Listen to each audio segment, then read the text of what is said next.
So today's video is about the San Andreas Fault and how scientists have just announced the San Andreas Fault is about to do something massive. Now, I got a quick question for y'all. Where were y'all when you first learned about the San Andreas Fault? I know I ain't pronouncing it right, but I'm from Georgia. Where were y'all? I think I was a kid in school when I first learned about it, like young, like elementary school, right? And it scared me half to death. Scared me half to death, bro. Like, I tip my hat to anybody living within a few miles of that fault. I don't know how you sleep at night, man. I would be terrified because at any moment, and those gas lines and listen. We're going to get into the video, man. So if you new, you know what to do. Hit that subscribe button. Join the fam. Let's check this out.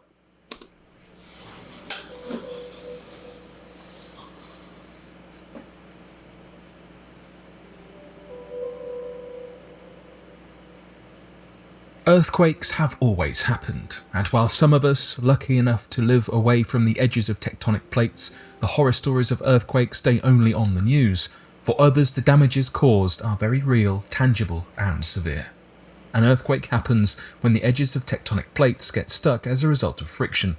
There is then a slip on a fault, the fracture between the rocks that let them move relative to one another.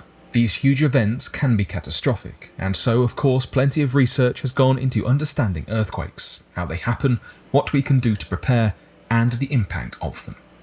So today, here at Unexplained Mysteries, we will be taking a look at 3 discoveries made about earthquakes.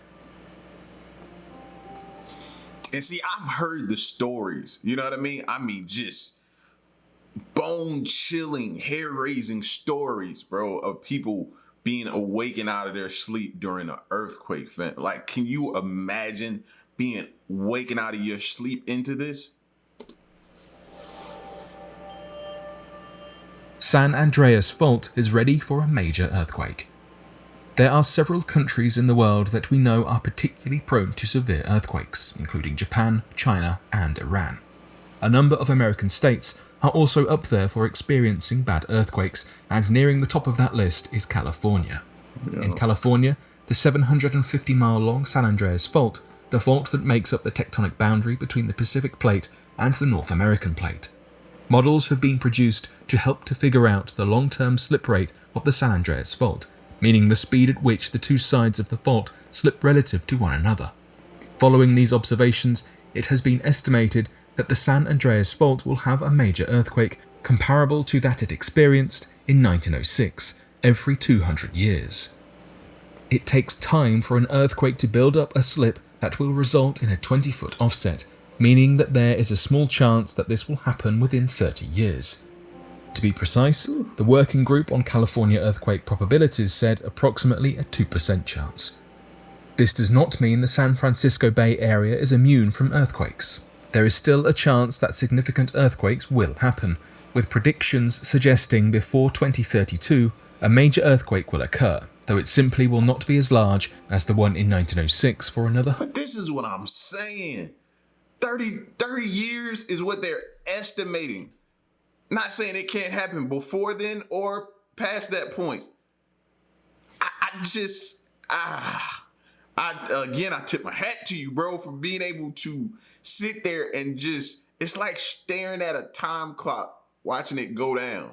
And you're like, any minute. And I don't think it's going to be like some little mild joint. They're saying massive. 100 years or so. California scientists discover new type of earthquake. What? Until 2016, when scientists uncovered a new, more destructive type of earthquake, we thought we understood the mechanics behind the natural disaster. We believed that earthquakes occurred in the top half of the planet's crust, as a result of friction built up over time as the tectonic plates rub against one another. This is true for most earthquake events, and isn't inaccurate, though it appears that worse fates could be on the horizon. Great, that's what we want to hear. No, we gotten it all wrong. No. The best is yet to come. inaccurate, though it appears that worse fates could be on the horizon. A research team based in Southern California found evidence that an earthquake can occur from a much deeper level than we had thought, more than 15 miles deep, placing the seismic event in the upper mantle of the Earth, not in the crust at all. A reminder for those of us who might need brushing up on our high school geography: the Earth's structure is made up of the crust, the mantle, the outer core, and the inner core. The crust is the solid, outer layer of the Earth, and the mantle is mostly solid, almost entirely solid rock, unlike the liquid outer core, which is then followed by the solid innermost layer of the Earth, the inner core. Scientists had made the assumption that earthquakes can begin just 12 to 15 miles below the Earth's surface, as any deeper and we begin to make our way to the mantle. Due to the high temperatures and solid state of the mantle, researchers operated under the assumption that the seismic activity could not build up and develop in these conditions. These expectations all shifted, however, when a Caltech team used the most powerful seismic sensors available. The Caltech team from Pasadena, California, picked up small earthquakes using the previously mentioned seismic sensors as they moved across the Newport-Inglewood fault line further than the anticipated 15 miles, breaking the surface into the upper mantle. This seemingly small difference marks a significant discovery. This is a new, never-before-seen type of earthquake. So what does this mean? Earthquakes are devastating, homes are destroyed, lives taken, jobs lost. Though there seems to be only bad news to come. Scientists have predicted that this new type of earthquake means that future earthquakes can become even larger, leaving even more damage in their wake. One of the researchers, Jean-Paul Ampuero, explained, if earthquakes want to get big, one way of achieving that is by penetrating deep. He continues to elaborate that the fact that the earthquakes can penetrate the Earth deeper than we thought possible means that they could catch us off guard, getting larger than we would expect and bigger than we are prepared for. Since both the Newport... It made me think of that movie with The Rock in it. I can't remember the name of it. I never remember the name. I'm not good with names. But it makes me think of that. And although it's exaggerated for film and for you know what I mean? For everyone's viewing to keep y'all interested when you watch the movie. But, I mean, what's stopping it from getting that big now? They're saying it can continue to get like, oh no, bro. Again, man, if you live within a few miles of the San Andreas, bro, I need to know what's your plans, bro? You know what I'm saying? We a family. What you doing? You moving? You getting ready to move? I know it ain't that easy, but man, let's start preparing, man. I need everybody to evacuate from over there, bro. Like, this is insane. Insane. And they said they keep stressing any moment. Larger than we would expect and bigger than we are prepared for. Since both the Newport-Inglewood fault line and the San Andreas fault line are the same category of fault, it is reasonable to assume that the longest fault line in California, San Andreas, stretching for 750 miles, is also capable of producing these deeper earthquakes. This research follows the 2012 earthquake that struck the Indian Ocean, near Sumatra, a huge earthquake clocking in at a staggering magnitude 8.6. Ampuero mentioned that this was the biggest earthquake of this type to have ever happened. This fault is known as the strike slip, which, again, much like Newport-Inglewood, is the same type as San Andreas. The team began to delve deeper into just how the 2012 Sumatra earthquake was able to happen, figuring out that these deeper quakes break into the mantle. So far, there are not many definitive answers. While scientists are guessing that these deep earthquakes will be much more dangerous and more extreme, there are others who say that this is all simply blown out of proportion, and the deep earthquakes may just be small and localized, not expanding or connecting with one another, and therefore leaving the surface somewhat undisturbed. If this is correct, it means we would see a series of tiny earthquakes, but never one big one. Ampuero said, "I wouldn't say that this is cause for alarm at this point. These are very interesting questions that we need to pursue. We don't yet know whereabouts in the planet these earthquakes can occur, whether they will play out in one large disastrous blow or lots of smaller, more manageable waves. For now, researchers continue to dig deeper, finding as much information as they can. Until then, we will have to wait and see just how these earthquakes begin to play out. And see, that makes me think, man, like we never thought we would see, I know it was always talked about back in the day, but we never thought we would see cars driving themselves the way they do these days. We never thought that we would see that technology. You know what I mean? I can't speak for everybody, but I didn't think I'd ever see that in my lifetime. I think the next thing we need to start thinking about is like floating homes, like in the air type floating, not just like some old stuff they call a floating shelf or something like that, but it's still attached to something. No, I'm truly mean like a floating home, bro, off the ground, in the air, being just floating. Like, I don't know, man, how would that work? I'm just presenting like the idea, bro. Cause man, just being on the ground is just getting scarier and scarier about a minute. Earthquakes can actually help trees grow. What? Plenty will rush to tell you that the trunk of a tree can tell you its life. Count the rings of the tree to see how old it is, and look at how the rings are patterned to see what the weather and climate was like in each year of its life. Though a tree can tell us an awful lot more too. 2021 studies have delved deeper into the impact of earthquakes on tree growth. Could these horrific natural disasters have a silver lining after all? It is not a new suggestion to propose that earthquakes impact the geographical space, leaving its aftermath on trees and surrounding nature, not just ruining homes and villages. The idea that earthquakes can somehow help the trees grow is a somewhat novel suggestion. The basic premise is that the earthquakes shake up the ground, increasing water levels. This in turn then increases the water levels above the ground that the trees can then absorb.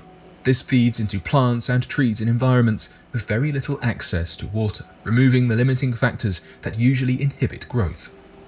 The research team, led by the first author and hydrologist, Christian Mohr from the University of Potsdam in Germany, said, "If tree growth is limited mainly by water, trees should in theory record hydrological responses to earthquakes by changing their growth rates. This would mean that by reading over the story of the tree's trunk and looking out for the volume of water intaken, any steep rises we could assume are due to earthquakes." This premise was investigated using pine trees in Chile, looking at the aftermath of the 8.8 magnitude earthquake that hit in 2010. The hypothesis was that the changes earthquakes would make to the groundwater supply would encourage tree growth when trees are close to valley streams and hinder or prevent this growth when they are on hillsides. And ain't that just, ain't that something? How you could be just terrorized by something. The mere thought of it just makes your heart just skip a beat. But just to be told in the end that with all the negative surrounding it, all the bad, all the catastrophic things that this earthquake can impact, it actually does a little bit of good too. Like, it's needed. Like, are you kidding me? Huh? Now, why was that never told us in school? I never knew there was some pros and cons. Mainly just hearing the pros for an earthquake. I never got that in school. Never did. Wow. Close to valley streams and hinder or prevent this growth when they are on hillsides. The tree cores were taken in 2014, and an analysis of them has since been completed, revealing that some valley trees did see a temporary but significant increase in growth following the earthquake, though those on the slope of the hill struggled following the earthquake for the same duration of time. During their analysis, the team found some of their evidence of increased hydration through the tree rings. They credited an increased lumen area to a greater volume of water for the purposes of the study. Other measurement devices were the ratio of carbon isotopes in the cells of the tree, as this provided an insight into the health, growth and water availability, and at a cellular level, a far more intricate measurement than seen before. Despite the excitement following the initial claim that earthquakes help trees to grow, the team did find that the effects only lasted for a few weeks. Even so, the case study looking at the lumen area and isotope ratios could prove to be useful for further research and future studies too. Earthquakes can be frightening, though the more we research and understand, the better prepared we can be to help us all to stay as safe as possible.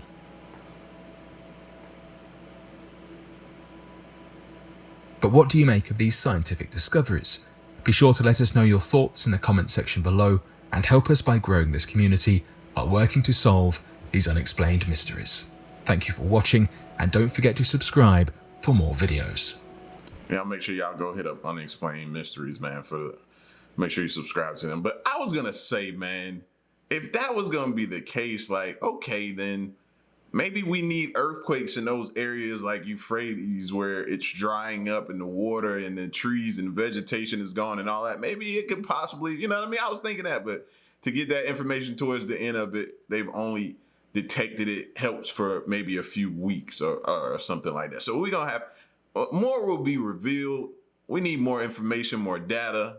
I feel like now, like, I want to dig into more about earthquakes. It's probably only a small amount of information we can gather, but I want to know, man, like, is it true? Like, it's a lot of pros to earthquakes.